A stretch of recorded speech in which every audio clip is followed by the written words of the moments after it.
사도신경으로 신앙 고백하시겠습니다. 전능하사 천지를 만드신 하나님 아버지를 내가 믿사오며 그 외아들 우리 주 예수 그리스도를 믿사오니 이는 성령으로 잉태하사 동정녀 마리아에게 나시고 본디오 빌라도에게 고난을 받으사 십자가에 못 박혀 죽으시고 장사한 지 사흘 만에 죽은 자 가운데서 다시 살아나시며 하늘에 오르사 전능하신 하나님 우편에 앉아 계시다가 저리로서 산자와 죽은 자를 심판하러 오시리라.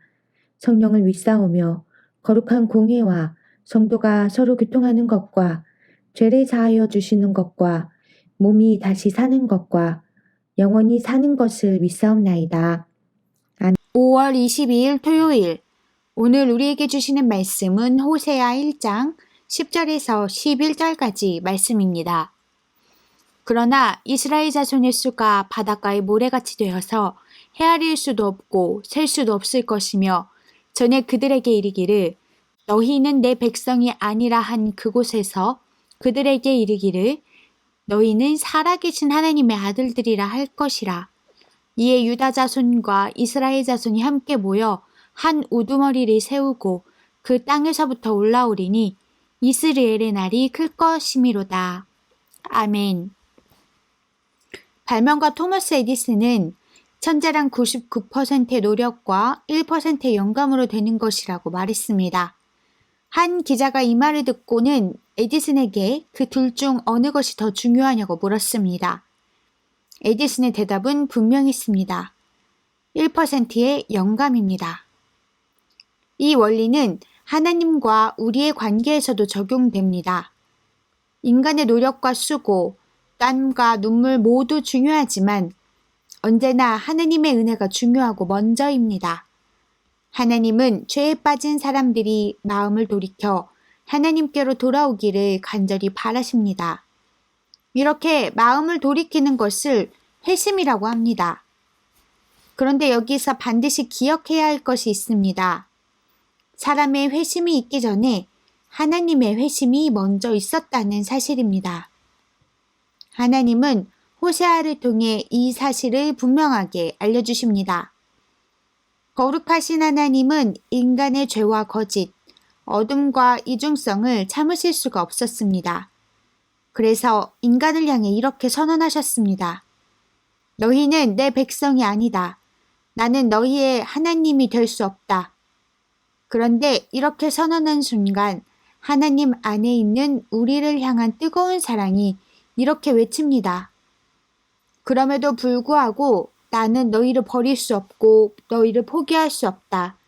너희는 내게 너무나 소중하다. 우리는 공의의 하나님의 심판을 받아 마땅한 죄인들입니다. 그런데 하나님이 우리를 너무나 사랑하셔서 용서하기로 결정하십니다. 하나님께서 친히 은혜로 우리를 불러주십니다.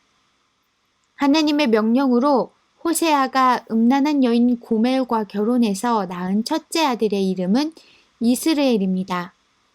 이스라엘은 하나님께서 씨앗을 심으신다라는 뜻입니다. 하나님께서 죄인인 우리를 용서하시고 자녀로 삼기 위해 친히 용서의 씨앗이 되셨습니다. 그래서 이 땅에 오셨고 우리를 대신해서 십자가에 달려 저주를 받으셨습니다.